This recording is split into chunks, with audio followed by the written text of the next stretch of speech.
I love to fish a hard plastic jerkbait. I mean, I love it. It's probably one of my go-tos, one of my confidence baits. But for me, once we get into these summer days, I love the soft plastic jerkbait or the Fluke style jerkbait. And the reason why I love it so much is because it's so much more natural. And a hard jerkbait, to me, you need some sort of overcast, some sort of wind, some sort of dirtier water. But a soft jerkbait, you can use anytime. Now, one of my favorite times to fish a soft jerkbait is from the shad spawn all the way through to the fall. And I'm going to choose this 90% of the time over a hard jerkbait, unless I have some of those conditions we previously talked about. And the reason why is because I can weight this to get it down to multiple depths or keep it at the surface, which you can do some things for a hard jerkbait, but that's not going to work as well with a hard jerkbait. So a soft jerkbait gives me a little more natural look when the bass are really going to be inspecting it, when the water's going to be the clearest of the year, and it's going to enable me to fish it a lot of different ways.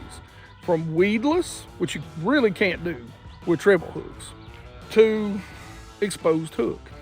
And one of my favorites to throw in almost any condition is the XZone Whiplash Shad. This thing is 6 inches long and it has got a tail that literally lives up to the name Whiplash. Now, I've got it rigged belly weighted and weedless right now because I'm fishing it through some laydowns. Because what's going on right now is the bass have done spawned. The shad are now spawning. The panfish are coming to spawn, so the bluegill. And this is a great time to throw the Whiplash Shad because if they're coming or going, they're going to make pit stops in things like this. All these trees, all these laydowns, they're going to hang out there. As the bass are coming out from their spawning areas, they're going to make pit stops in the trees. As the bluegill come into their spawning areas, they're going to make pit stops in the trees. As the shad begin to pull away from the bank after spawning at night and early morning, the bass that are feeding on them are going to pull into some sort of cover, the trees. Now, it may be for you that they're going to pull to the inside, outside edges of a grass line.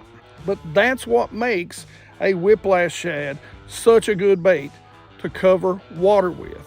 So how am I fishing this bait? Well, I'm keeping this bait above, and you'll notice again, I do have it belly weighted, and the reason why is because this lake is deep. So I want to get it down in there, make sure we're ticking that deeper brush, even though I know the bass are suspended up in it.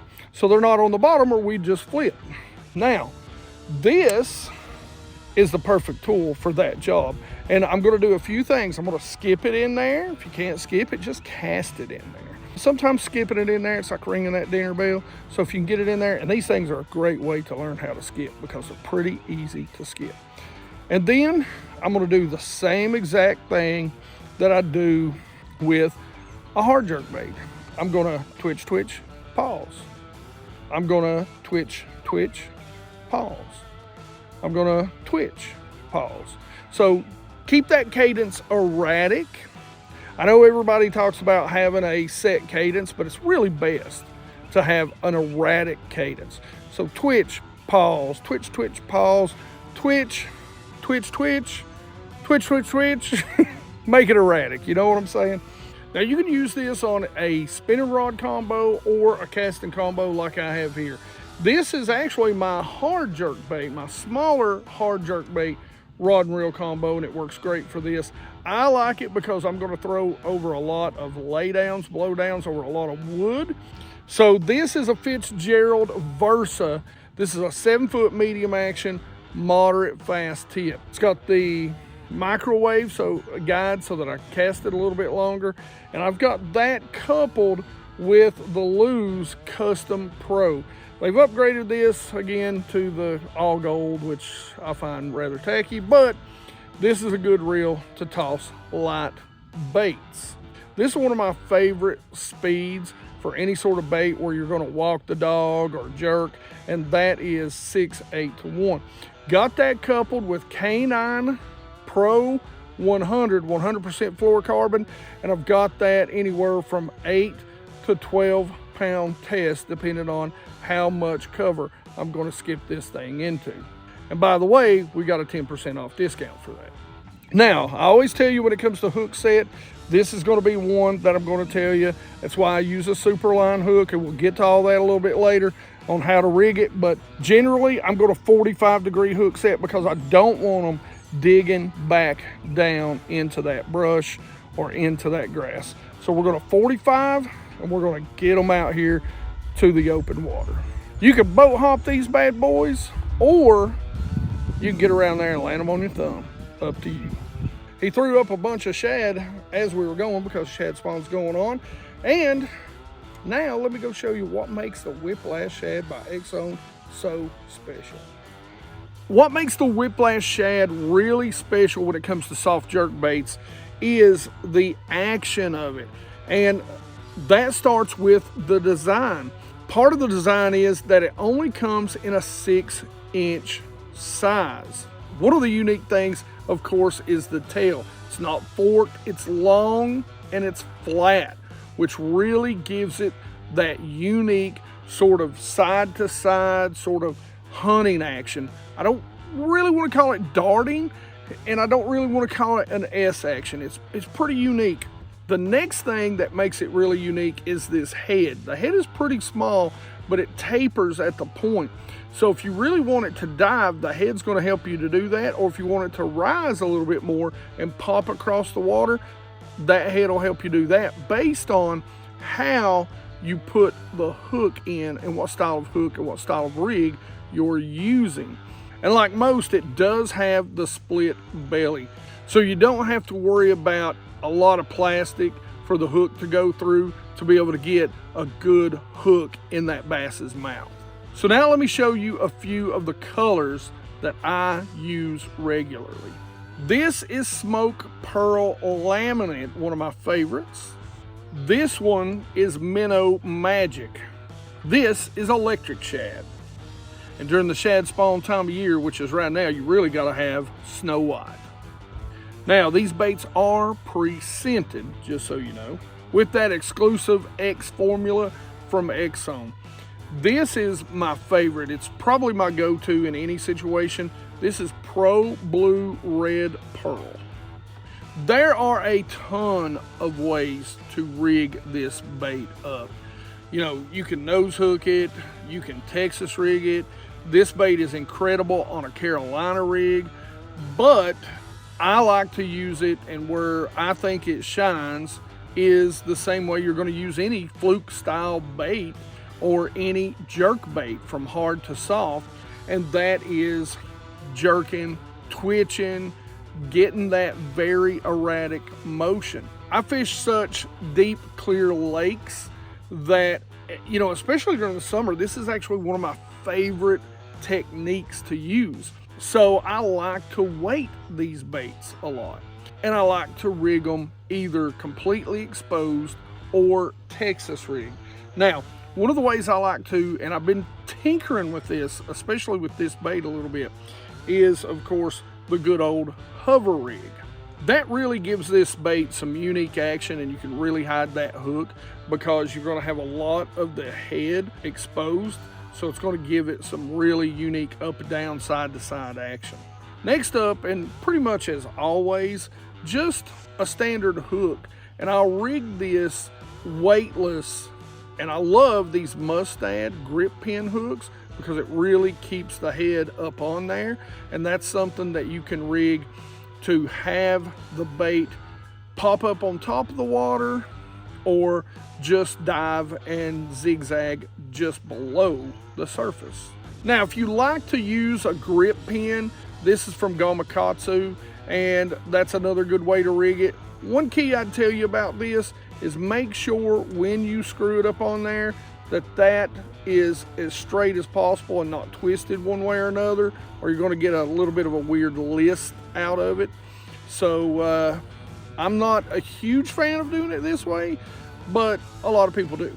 Now the way I like to rig it, especially if I'm fishing and the bass are up a little more shallow right now, due to feeding on the shad spawn, due to them just spawning and kind of working the laydowns, the blowdowns on their way out to their summer haunts, I'll use something like this. This is the Gamakatsu Superline weighted hook, and this is an 1/8 ounce. I'll at times go all the way up to 1/4, but it's just a belly weighted. There's nothing on it, and there's a key to that I'll show you in just a second. But why I like this is because it does allow it to sink just a little bit to get down into those trees a little bit better. Or if you're fishing over grass, to get down just above that grass if it's a little deeper. So one of the things that I'll normally do with this is I can come and shove the head through, and I'll do this before rigging, and sometimes I can get it to come out. But I want this to be buried inside. So with this weight, one of the things that I generally do is I'll wet it. So I'm just going to come through the middle on this bait. And the reason why is because I just want it to stay at that depth range that I let it get down to. But if I wanted to, I could actually come through the nose just a little bit, and this bait is going to dive down a little bit deeper. I'd come through just below the chin, and it's actually going to list up and hop around on the surface. But for today, we're just going to go straight through the middle, and I'm going to come right out the center